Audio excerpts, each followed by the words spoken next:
This was expected to happen. There was weeks of disagreement and wrangling in Scotland, but everyone knew really Celtic were going to be given the title. The title was Celtic's to claim.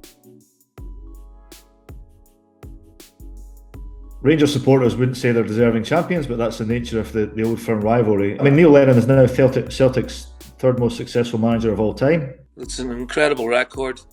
To be part of that is something very special. He had a difficult job. He followed Brendan Rodgers, who did raise the bar at Celtic. Celtic were the best team in the country by a considerable distance, I think, in 2019-20. When football stopped, they were 13 points clear, but I don't think anyone realistically could have seen Celtic giving away the advantage they had.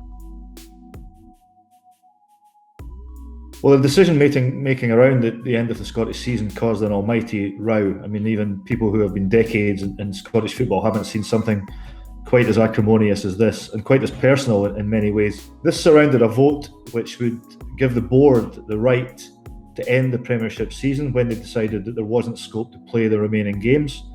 Where this became controversial was that the board pushed this on the basis it was the only way to issue prize money for the end of the season.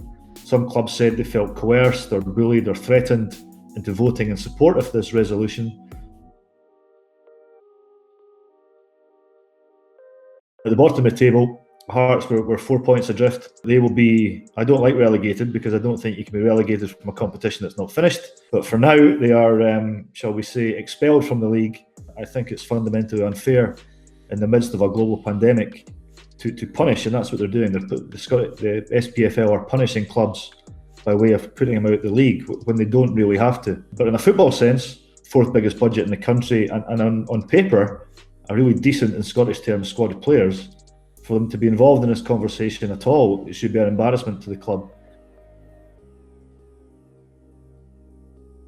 I mean, Liverpool and Celtic have the thing in common that I don't think anyone could reasonably see them not winning the league had the games played out. In fact, Liverpool more so than Celtic, given the scale of their advantage. You have to feel an element of sympathy for the players, the coaching staff and the support, because they don't get to celebrate the defining goal, the defining game, the defining moment that wins the league. And however they celebrate from behind laptops or in front of TV screens, it's not the same as witnessing that iconic moment when your team wins the league. For Liverpool, the first one in so long. For Celtic, the 9th title in succession. This is obviously historic.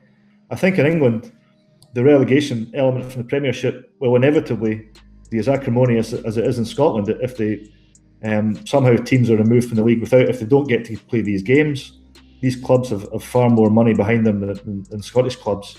My attitude would be awarding prizes and success should be less controversial. It's not a punishment, no one's been hurt. I don't see that should be dramatic, especially when Celtic and Liverpool have such a big margin at the top of the table.